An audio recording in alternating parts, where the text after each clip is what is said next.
server which we could transmit to. The ingest server was then taking our feed, but it was pumping it out to you guys at a very weird kind of thing. Again, the key frame rate went off. The frames per second went down to 5 as opposed to 60 that we normally stream in. And yeah, that's pretty much what happened. And now we're on an intake server which is taking everything, not dropping anything. The Twitch page seems to be back up again. Our channel is no longer telling us that it was deleted, which is also an error message I got at some point saying it was deleted. We are live for Game 2, and hopefully we can survive for this one as our last game of the night, Blitz. And Blitz didn't give one crap about everything I just said because he likes to remain completely oblivious to Nope. I'm just here to be the math, you know, talk. It's the goal. 5 seconds remaining. I'm not going to understand it, Toby. And, you know, you talking to me about it, I appreciate it. You know, you're trying to give me some insight, make me a little bit smarter, but no. Team Liquid's turn I just know Dota and Dota accessories. Team Liquid, take the early puck. Radiant team pick. Well, this seems like a lot more of a standard Team Liquid draft. Not that like the last game didn't, but you start with Farthest Puck, you have Matubberman's Gyrocopter. It's a lot easier to read with these first two pickups. Yeah. Gyro puck. That's a really strong opener in itself. It's like, how can you really go wrong? Yeah. Big team fight control, silences, 10 damage. seconds remaining. And what does Stark really get in return? Like, they banned out the 5 Lone Druid seconds themselves, and they're going in with the Jakiro again. Radiant team back. It really got a lot of success in that offlane, but it was all about the combo with the Ench, which Yeah. they're not going to Turn get to this. Like, bat. Liquid are not going to let them have the same duo again. I mean, despite that start, though, Team Liquid still won that game. And in the late game, it was pretty handedly, too. Like, I know we weren't able to see for large stretches of the game what happened, but that was insane. Like, it did a lot of work. They took all the tier 2 towers by the 14-minute mark, and it still didn't really quite matter. Team Liquid's turn to bat. Team Liquid's turn to pick. Brute's taken out by Stark GG, though. What a shame to see OD being removed from the pool. Why? You remember that game we played together? Okay. And you were just like, I'm going to pick a real hero. Then you picked, like, OD. And then it's like, just after every single kill, you just let out this evil little giggle of yours that you have. Dude, it's so when you're fun. just like, balance is throwing, balance is throwing. That hero's so fun to play. You know what it is? It's like the auto attack is so, with the orb is so satisfying to throw out. It just feels Reserve nice. time.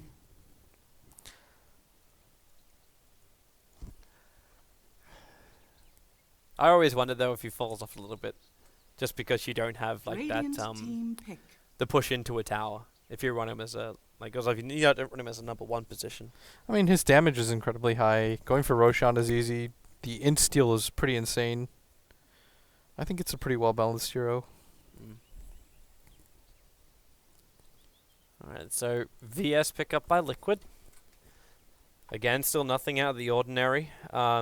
They banned the Enchantress, so again, no 10 surprise. seconds remaining. So how do you do this if you're Stark? If you want to run the Jakiro, what made that lane work so 5 well seconds is the amount of remaining. pressure they were able to apply onto the tower and behind the tower. They don't have that this time around. Reserve time. So I'm interested to see if Stark Team choose a Liquid's different combo for turn the to off pick. lane, or if they actually push the Jakiro into a support role. But do you want to do that when you're running an Oracle as well? You're lacking a pretty well guaranteed stun from Stark then. This was a hero that I wanted to see. The Death Prophet again? Yeah. I think it works really well with the Oracle. It's quite tanky. Even though it lost the last game that we saw it play, I think that the hero itself wasn't really 10 the issue there. seconds remaining. 5 seconds remaining. So I'm a little distracted making sure we're up. No problem. Nature's Prophet is going to be the hero choice, though, for Team Liquid. Radiant team pick. They've got the Gyro Core, Puck, mid for Fada. They just need another support. The Nature's Prophet, though, what a good hero. Ember Spirit is taken by Stark. Team Liquid's They turn know that to Liquid, bat. again, they don't have the best catch. I guess the Puck, if he can get rolling early on, and that's the big thing for Team Liquid, is that this Puck is going to have to accomplish a lot if he's going to take down the Ember Spirit. 10 seconds remaining. We'll see. There's one more pick for each team. They do have a lot of ways to 5 defend seconds the Ember, remaining. though. The DP can front line, the Oracle's Radiant there. team ban. Have a pretty decently well-balanced draft here. One more ban remains for Stark. Doesn't really feel like any team's out of their comfort zone with these picks. No, not at all. 10 seconds remaining. What does Stark have to take out right now? They need some sort of 5 seconds remaining. another support for Team Liquid. Something that Jerax is going to play. Reserve time. We'll see. We are good. But you have to control F5 and restart. It seems like some of the things are wrong on the stream. So if you can hear me, do that to your stream if you're only seeing black and only getting audio. That's the hero I was going to suggest as a ban, Team because I think it's going to be Liquid's turn Jerax's to hero. It's the Earth Spirit. That would have just been like the 5 most consistent heroes of Team Liquid right there. As far as like, or maybe 5 most comfortable heroes for Team Liquid Really? right there. I thought that Mind Control was like Tusker or Darkseer. Uh, Tusk especially. he's also had some really good Nature's Prophet games. I think you're right that the comfort zone is actually a lot 10 more towards the seconds Darkseer than remaining. anything else. Because Yes. that's his number 1 hero. 5 seconds remaining. But I've watched him play a lot of Nature's Prophet as well, and that's like his micro's been really on Reserve point time. for the Treants. I think the first time I actually watched him play Nature's Prophet, he was actually blocking to get kills, like perfectly. Like he made those kills out of nothing.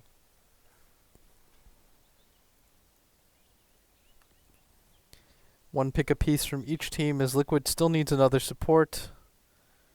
Needs something to be able to deal.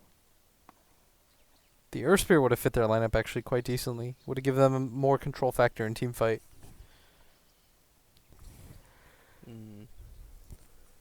Now they gotta try and find it from somewhere else. Disruptor? Wouldn't be bad. But at the same time, is that really the most guaranteed lockdown you want? Like, if getting it over something more like I don't say a Bane. Bane's not bad. I just really like Disruptor versus Ember. Lena. Ooh, Alina. Radiant team pick. Hang on. So, Matamaman should still be on the Prophet. There should be a support Lena from Kuro. What do you mean Matama Man on the Prophet? Sorry, no, sorry, my Gyrocopter. control. I'm completely thrown. They have a puck. Tech, you should actually hurt my There's brain nothing. most. There's nothing weird about this draft, Toby. There's not. What were you thinking about? Oh, I was just thinking about like Like a puck support? Are you crazy? 10 no, seconds remaining. it's not that. I was thinking itemization about like the timings for either 5 Ags or seconds Yulzo for the remaining. Lena to dispel Ember Spirit's shield, and if you could even do that against the Ember. You have pure damage though. Once you have Reserve Ags. time. Yeah, once you got And the Ags. Yules instantly gets rid of the Flame Guard. But a support Lena picking up an Aghanim Scepter, unless you give her a lot of space. She'll naturally get it. 4. You could just get Yules and you can dispel the Flame Guard anyways. This still does that, right? Yeah, but doesn't it just allow Ember Spirit time to slide a fist dodge when he comes back down? Yeah, so but you won't get like the Light Strike you erased can just getting rid of his Yule or for his Flame Guard early on is so big. Oh, S-Frog puck can be there too.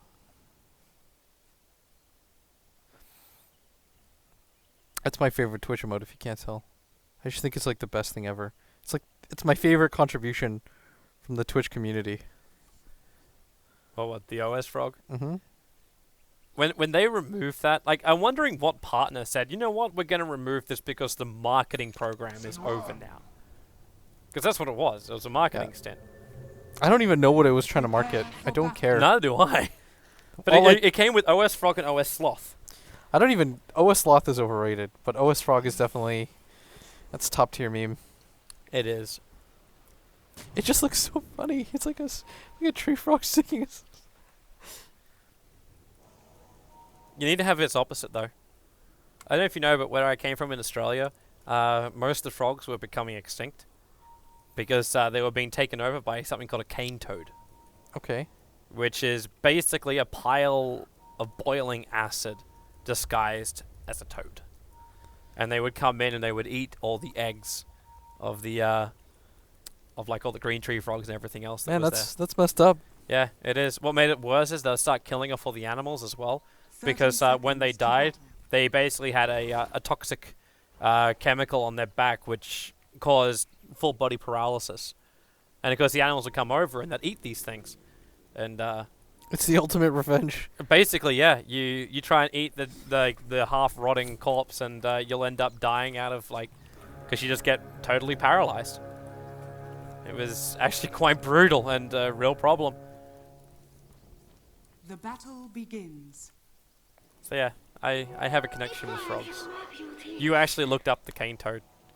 Yeah, it's an ugly piece of crap, which is hilarious because it's actually the it's the mascot for the Queensland NRL team.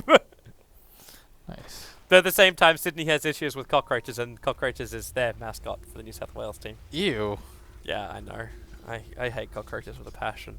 That's just a weird decision too, though. It's Australia. I can't really say much more than that. It's just Australia. Okay. Down, I guess. All right. So laning wise, they are running a dual off lane. It's Varlix running the support SB. He's just keeping his distance from Jirax as well as Kuro. Oh, Boogie mid. Is he actually? No, he's not. No. That was cool. Fada, instead of going for the phase shift, went for the pure offense, and Boogie didn't quite expect it. Unfortunately for Fada, the level 1 silence is not very long. It's like not even a full second. So Boogie was able to get the Spirit Siphon off, which is an amazing spell. I think he should probably also be really happy because that's again Fada doing what he did in game 1, where Boogie still got experience walking towards him, but Boogie just attacks before. I mean, Fada just attacks before Boogie has his level 2, and he actually got level 2 during that by the looks of it. Yeah, Fada had to expend so much mana though in this lane to do this, and Boogie knows for a fact that Fada doesn't have the phase shift. You can sense the 2 levels of the orb. And Fada's not really too close to his bottle yet either. So Boogie's getting incredibly aggressive in this lane, and Boogie's almost got his already. Fada's forced to pop the salve, but it's really the mana differential that's going to make the most difference in this lane. Is Gank time. Here we go. Charge forward, Dual Breath and Liquid Fire is available, so Kuro's going to get massively slowed. There is no bash for the Spirit Breaker, but Trixie's sticking with it. Kuro's not burning anymore, he's got a Light Strike Array available. They can Magic Missile into a Light Strike Array, but both of these heroes are just so damn tanky. Yeah, 700 HP apiece. There's almost no chance for any sort of rebuttal. I don't know if you also caught it too, but Nymphy on bottom lane's been heavily harassed by Mind Control. These treants are just all over him. Even with the Stalin Shield, which is now Poor Man's Shield, he was having real issues. So he actually dropped one of his Ironwood branches as a Happy Tree, and ended up just tangoing it. I don't know if it's all about the efficiency when you do it that way. That's pretty costly. 50 gold. It's like 80 gold essentially for a little bit of survival. A double duration tango. Yeah. It's okay though. That's what those are for. This is a hard lane for them to completely zone out a Nature's Prophet anyways though.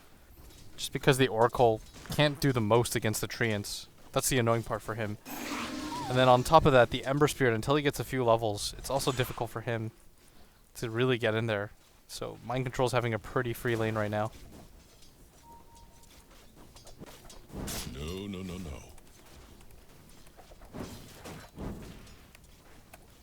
Continues to go to work. Finally picks up his bottle. Was struggling against the Death Prophet, who's fantastic in this lane actually. He's already got 16 CS. Doing much better this game than he was in the last one. And again, it just goes back to the fact that Fada had to waste so much mana to try to go for that early kill. Boogie's gonna get gone on. If he was any other hero, by the way, Fada would have orbed. Like, he would have caught up to it. He would have jaunted in. But because after he joins, he's then going to get massively soul he's siphoned. He knows he's dead. Trixie's going to try and contest the top rune. The phase shift doesn't dodge the entire dual breath. In fact, Trixie has to back out. Something going to be a bounty rune for Fada, and instantly mind controls on top of that regeneration rune. Oh, he's going to get new trees up too as a result of this. For free. But it looks like he's going to use it to jungle.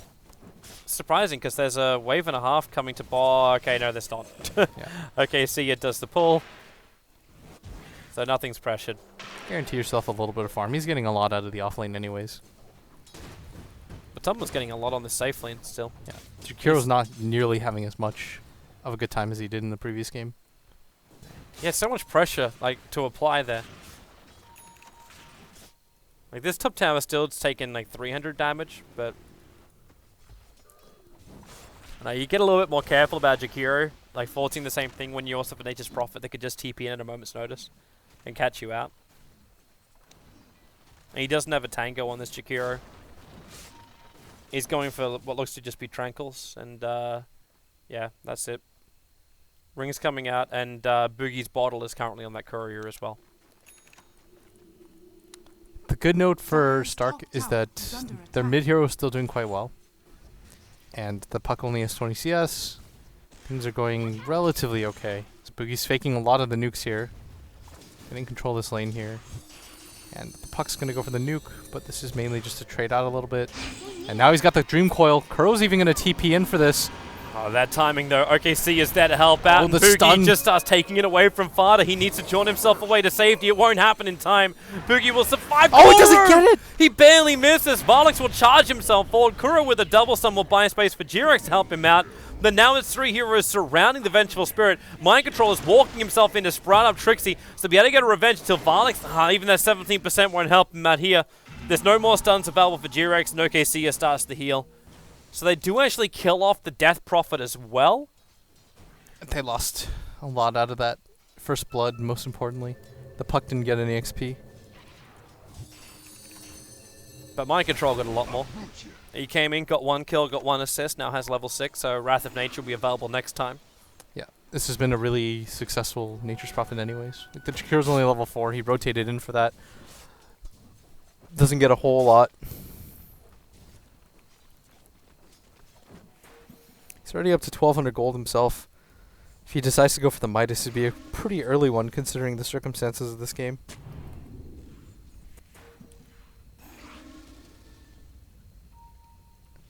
He's going to go bottom, pick up some free XP. Jirax is in a little bit of trouble. Currently being charged over next to Secret Shop, already being Dual Breath and Liquid fired up. So the preparation work's been done. Boogie just needs to lend a Crypt Swarm. Soul Assumption will slow, and yeah, another Liquid Fire, Jirax will die. They commit 3 heroes for it. And there is no real answer to be given.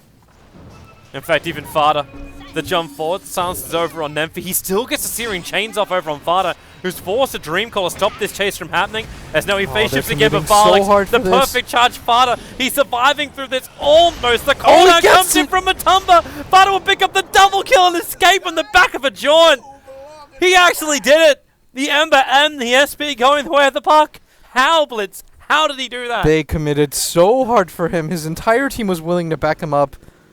I don't really know if that was like a fantastic play by Fada. I mean, he kept his cool, but at the same time, Stark committed so heavily for that. They sense blood. They're like, his phase shift is down, his orb is down, let's just go for this. Everybody from Liquid rotates in. That's going to cost you your safe laner so early on into the game. Definitely not worth it. And that's going to buy space. Because now it's Matumba sitting very comfortably. He's 1,000 net worth above that, the highest of Stark. Which is 2.9, the Death Prophet now. And the Ember's looking for some revenge. He comes up top. They're jumping over on Kuro, the Light Striker Ray. Oh, directly into go TP. for Where's the the TP? 17? Not... Ah! That is rough. Nemphy's got to be feeling pretty awful right now. He dies, they go for the kill at top. He uses all 3 spirits and his entire mana pool to do so, including a TP. They don't even get the support. They're coming from mid now. Fada gets himself another dual Dream Call Mind Control. Oh, okay, that's a Boogie ulti going off, but there's negative armor on OKC as well as on Trixie. So they die so quickly. Mind Control will die. The charge is on the wrong Gyrocopter, however. And now the flag cannon turned on from the Gyro, going to kill off most of those creeps in the wave, so Boogie's not going to be able to force this any further. Yeah, and he does have his ultimate going, but it's not going to lead to too much as, again, a solid trade for Team Liquid as their Nature's Prophet is incredibly farmed. He's almost got... He could go for the drums build, he's got his phase boots already on top of the wand, coupled with it. This is in pretty big contrast to Trixie, who's just level 5 with a paltry Tranquil boots to his name. And not too much going in the way of Stark right now. Kuro! Oh, he's going to get spotted out, and Trixie getting set up for this. I mean, Nemphy's got to be careful. This is his last spirit. This is going to put him in range for this, but no! He doesn't get the chains off. Oh boy. A waste of a spirit, a waste of a flame guard. He kind of wanted to have that. That's farming up the side camp as well while he's there. Hey, it's not just that. It's just a waste of time more than anything. And you're committing a lot of your mana pool. They don't really have time. Like, Father's about to have his blink dagger. In 10 minutes into the game, he'll have a blink. Yeah. Jirax is actually dead. There's Fortune's End, the charge. It's going to connect in time. And Jirax has no way out of this one unless Matoma can buy some space, which actually he can. Mind Control will TP in. They're going to find the pickoff. Boogie is here as well. The homing missile is chasing after Varlik, so he won't add any more pressure. That heal from the Oracle actually started helping Jirax after that. They thought they were going to be able to burst him, but everybody from Liquid responds. Mind Control's been playing this so well. Okay, now Jirax can die. Picking up so much, and he's going to get charged. He's got 11 one charges. 11 one charges available to get him out. Okay, they're not even going to get him. None of the supports from Liquid are dying. This has got to be so frustrating from Stark. They're coming so close, but it's just not quite there for them. And now Kura gets his space up on top lane. They're trying to get him as level 6, so they got that nuke available. Because then these supports are a lot more intimidating. Jirax hits his own level 6, so swaps available. Trixie trying to walk himself out of here. Jirax going to walk in a little bit closer, looking for that stun, trying to keep Varlix out. The Wrath of Nature helps to get the kill. It's actually the basic attack from Jirax that found that. And now, where's your stuns? Where's your damages? Not enough. Varlix will survive. But you lose your tier 1 tower mid laner's trade. Yeah, they're not getting anything out of this either. The bottom lane is pushed in. Emphy's just trying to push it out. The top lane is in a similar situation. There's almost going to be no response coming out from Stark, as this is going to lead to the control of the jungle as well. They lost the tier 1 tower at bottom and the tier 1 tower in mid. And there's no real response that's going to make this okay, as Liquid can just kind of camp in this area. And going for Roshan is quite easy for them too. They've got the Vengeful Spirit.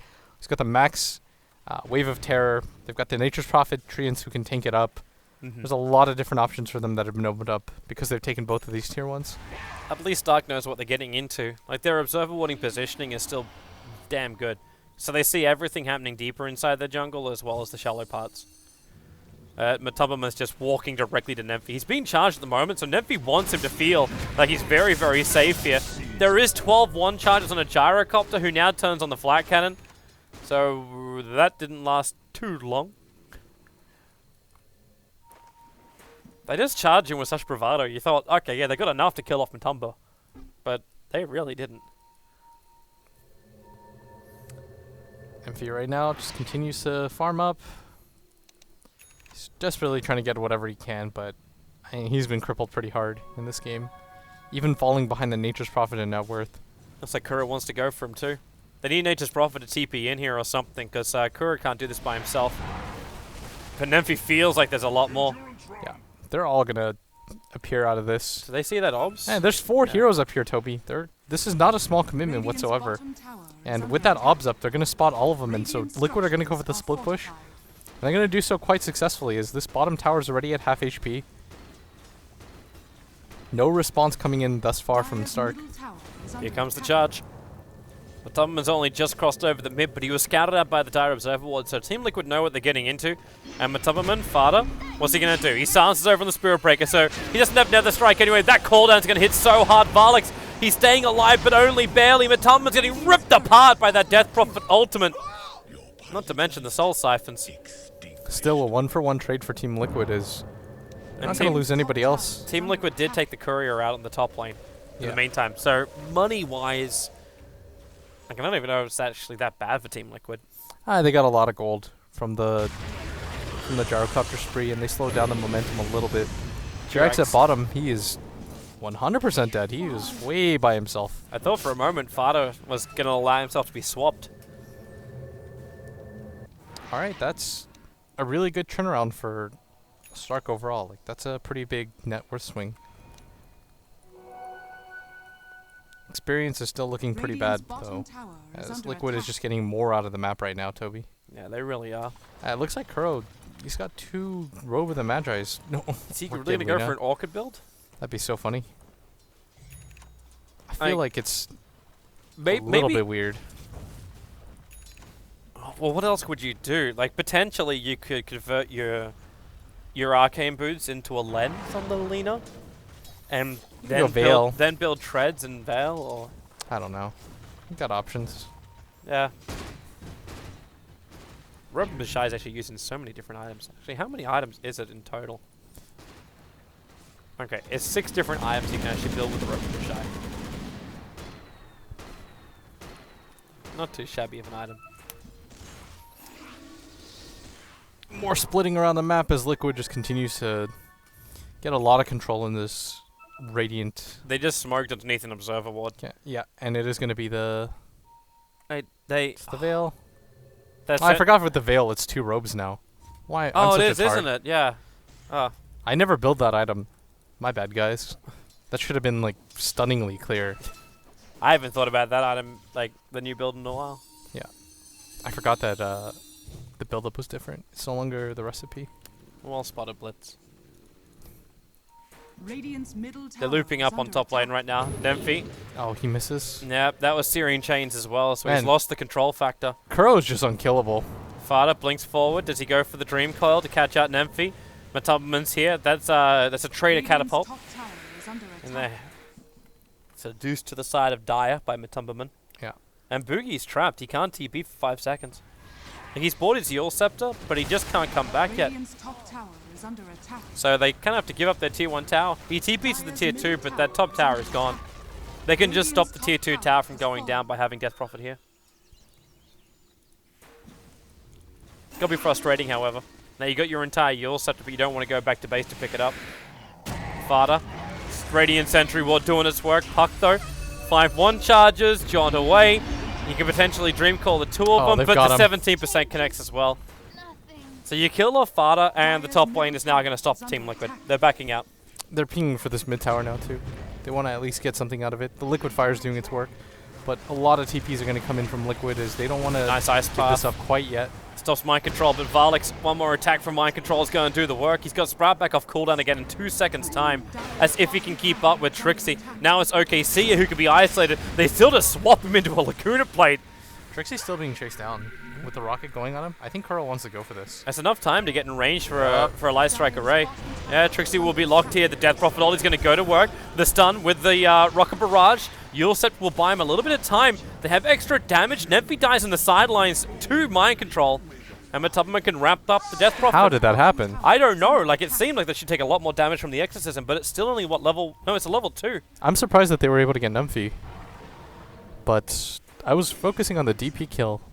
It looks like they might get some sort of trade as Kuro's going to get bashed up. Mind Maybe Control. one more would do it, but Valix is going to get stunned. He doesn't quite have the ultimate as... They got swap in 3. Yeah, Nemphy's coming back for this. Valix can just be pulled back over. They can swap him if he tries to charge. There's a stun. In fact, they just use the stun straight away.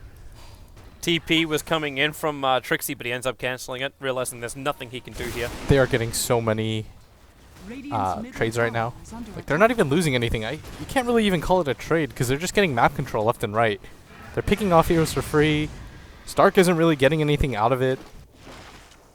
They lost their cores, which is the most important thing. Is like, okay, maybe you can justify losing a support here or there, but losing this much is not that great.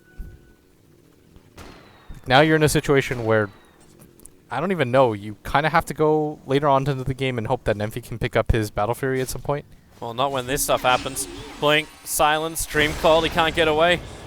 Nature's Prophet actually got the kill with his Wrath of Nature. He's almost got Aghanims at 18 minutes with the drums. Lina has an Aether Lens now too, on top of the Veil of Discord. This is like a slightly underfarmed core. Like, you're noticing it too. He's just behind the Ember Spirit. Oh, Trixie. Mind Control comes in to help him out. Trixie thought he had it in the bag. Do you even want to turn this into, like, what's the change up with it? Like, if you get the Aghanim Scepter and you turn into pure damage for the Lina. Like, when you've already picked up something like the Veil of Discord, how much of an amplification The do you Veil, get? but the Veil isn't just like... Wait, for what? Laguna? Yeah. The Laguna's pure. Only once you have the Aghanims. I'm trying to talk like the difference in the in the damage amplification. Like if between a level 3 Laguna with Veil of Discord on the target, compared to just a straight Aghanim's Lina. I mean, it's about the same. The biggest difference is the fact that it'll go through BKB. Radiant courier When has you been apply it killed. onto the Ember, you won't have to cut through the flame shield first. Mind control. Is that a point booster? That's a point booster. That's Boogie's point booster. Sniped out by mind control on the courier. Yeah, mind control's just on point so far with this TPs. I mean, Stark was playing the early game pretty well. Like, they just didn't get enough out of the off lane like they're used to seeing. In the safe lane, like you said, the Nature's Prophet was a little bit too disruptive. The really big bright spot for them was that Boogie was doing so good mid, but they've just lost him a few too many times. And the map control just isn't there for them like it was in the first game. And that just allows Team Liquid to roll with the momentum. They're coming down to bottom lane again. Instead of actually going up to the top. So it's the BTs of Nemphy that just took him to the top lane. Does he have a spirit? Yeah, he's got a spirit back behind the tier 2 tower. Trixie.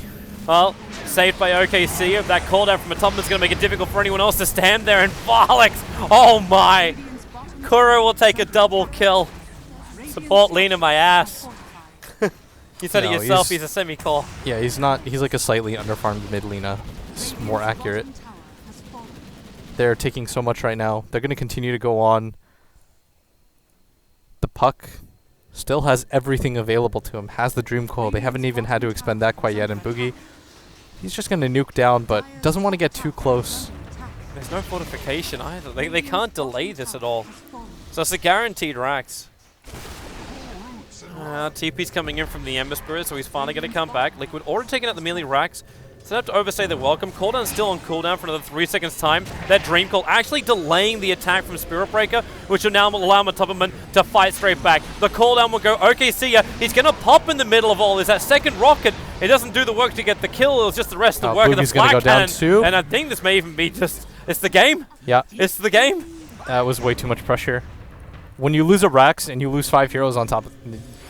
I mean, it's not even about fighting spirit or anything at that point. The game is just done. They didn't have the glyph up. None of their heroes were nearly farmed enough to deal with that.